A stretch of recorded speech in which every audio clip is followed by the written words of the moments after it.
चला तर आज रव्यापासून मस्त हलका फुलका असा नाश्ता बनवूया. तर सगळ्यात आधी आपण एक वाटण तयार करूया. तर यासाठी इथे मी मिक्सरच्या भांड्यामध्ये अर्धा कप मटार घातला आहे, कच्चा मटार आहे. यामध्ये आता हिरवी मिरची घालायची आहे. याबरोबरच थोडंसं आलं घातलं आहे आणि 5 ते 6 पाकळ्या इथे मी लसूण घातला आहे. आता यामध्ये थोडंसं पाणी घालायचं आहे आणि अगदी स्मूथ असं हे वाटून घ्यायचं आहे. तरी ते पहा, अगदी बारीक याची पेस्ट मी तयार करून घेतले. ते तुम्हाला दाखवते. तर असं अगदी बारीक वाटून घेतलं आहे.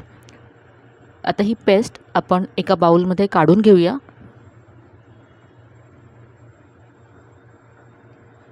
तर इथे सगळी पेस्ट मी या बाउलमध्ये काढून घेतली. आता यामध्ये रवा घालायचा आहे. तर इथे माझ्याकडे बारीक रवा आहे, तर मी बारीक रवा घालते. तुम्ही बारीक किंवा जाडा कोणताही रवा इथे वापरू शकता. ज्या कपाने मी मटार मोजून घेतला त्याच कपाने इथे मी 1 कप रवा घेतला आहे. आता इथे मी अर्धा कप दही घालते आणि दह्याच्याच कपामध्ये इथे आता मी 1 कप पाणी घेतलं आहे. ते यातलं थोडं थोडं घालत जायचं आहे. सुरुवातीला अर्धा कप पाणी इथे मी घातलं आहे. हे सगळं मिक्स करूया, एकजीव करून घ्यायचं आहे.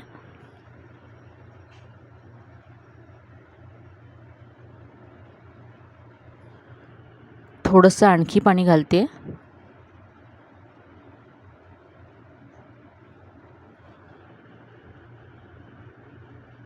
तर आता हे अगदी परफेक्ट आहे आणि यासाठी मला अर्धा कप पाणी लागलं. आता हा रवा झाकून बाजूला ठेवूया, म्हणजे रवा छान फुलेल. तोपर्यंत यामध्ये घालण्यासाठी आपण फोडणी तयार करूया. तर इथे फोडणी तयार करण्यासाठी मी गॅसवरती तडका पॅन गरम करत ठेवला आहे. यामध्ये 1 मोठा चमचा तेल घालायचं आहे. तेल गरम झालं की अर्धा चमचा मोहरी घातले. यामध्ये मोहरी तडतडली की अर्धा चमचा इथे जिरं घालायचं आहे आणि यानंतर थोडीशी कढीपत्त्याची पानं घातलेत चिरून. यानंतर 1 चमचा उडदाची डाळ घालायची आहे आणि 1 चमचा चण्याची डाळ घालायची आहे. आता या डाळींचा किंचित रंग बदलेपर्यंत परतून घ्यायचं आहे. तर या डाळींचा आता रंग बदलला आहे आणि मस्त असं सुगंध सुटला आहे. आता गॅस बंद करूया आणि जो आपण रवा झाकून ठेवला होता तो पाहूया. तर हा आधीपेक्षा थोडासा घट्ट झाला आहे, पाहू शकता. यामध्ये थोडंसं पाणी घालावं लागेल. तर इथे मी साधारण 2 चमचे इतकं पाणी घातलं आहे. मिक्स करून घेऊया. तर हे आपल्याला हे असं हवं आहे. आता यामध्ये जी आपण फोडणी तयार करून ठेवली होती ती घालायची आहे. फोडणीमुळे ही रेसिपी मस्त खमंग होते. फोडणी मिक्स करून घेऊया आणि यामध्ये आपण ज्या डाळी घातल्यात ते दाताखाली आल्यानंतर खूपच छान लागतात. फोडणी व्यवस्थित मिक्स करून घेतली. आता यामध्ये चवीप्रमाणे मीठ घालायचं आहे.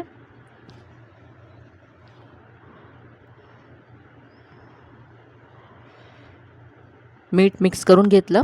आता हे आपण बाजूला ठेवूया आणि मस्त अशी चटणी तयार करूया. तर कांदा टोमॅटोची खूपच छान अशी चटणी आपण बनवणार आहोत. तर यासाठी कढईमध्ये मी 1 चमचा तेल घातलं आहे. तेल गरम झाल्यानंतर थोडासा कढीपत्ता घालायचा आहे. 5 ते 6 पाकळ्या लसूण घातला आहे आणि आता यामध्ये कांदा घालायचा आहे. तर 1 मध्यम आकाराचा कांदा मी असा मोठा चिरून घेतला आहे. कांदा असा 1 मिनिट मी परतून घेते तेलावरती. कांदा थोडासा इथे सॉफ्ट झाला आहे. आता यामध्ये 1 मोठ्या आकाराचा टोमॅटो घालायचा आहे, मोठे मोठे तुकडे करून घातला आहे. याबरोबरच 2 लाल मिरच्या घातल्यात.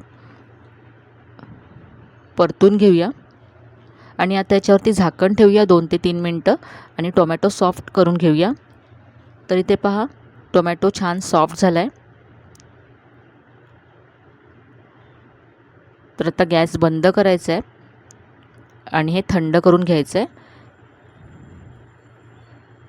तर हे सगळं साहित्य थंड झालं आहे. आता मिक्सरच्या भांड्यामध्ये काढून घेऊया आणि पाणी घालून चटणी वाटून घेऊया. तर यामध्ये मी मीठसुद्धा घातलं होतं चवीप्रमाणे.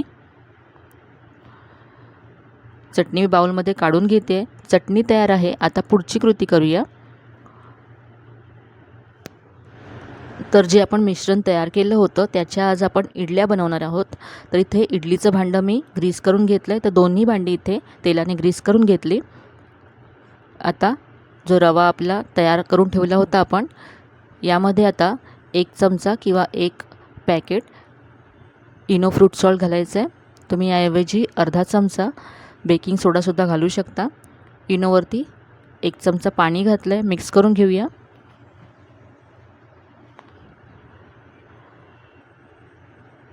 आता जे इडलीचं भांडं आपण ग्रीस करून ठेवलं होतं त्यामध्ये हे पीठ घालून घ्यायचं आहे. तर आता एकाच वेळेस मी ह्या सगळ्या इडल्या बनवणार आहे.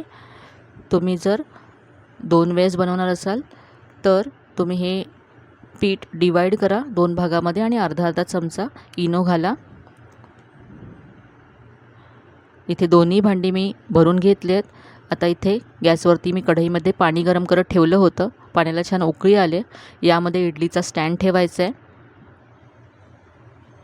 झाकण ठेवून आता 10 ते 12 मिनटं ही इडली आपण वाफवून घेऊया. आणि उरलेलं जे पीठ होतं ते मी दुसऱ्या कढईमध्ये पहा अशा प्लेटमध्ये वाफवायला ठेवलं आहे. तर याची आपली प्लेट इडली तयार होईल. तर हे सुद्धा आपण 10 ते 12 मिनटं वाफवून घेऊया. आता इथे साधारण 10 मिनटं झालेत. पाहूया. पाहू शकता मस्त इडली फुगली आहे. तिथे मी गॅस बंद केला आहे. अगदी सॉफ्ट झाले. इथे जी आपण प्लेट इडली ठेवली होती तीसुद्धा पाहूया आपण. तर ही सुद्धा अगदी मस्त वाफली आहे. तर आता आपण इडल्या थंड करून घेऊया. तर आता इडली थंड झाल्यानंतर काढून घेते.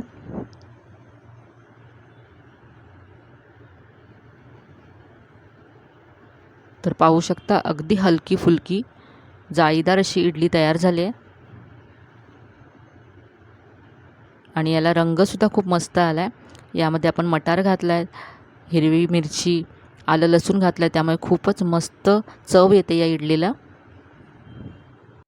तर अशी मस्त अशी आपली मटारची इडली तयार आहे.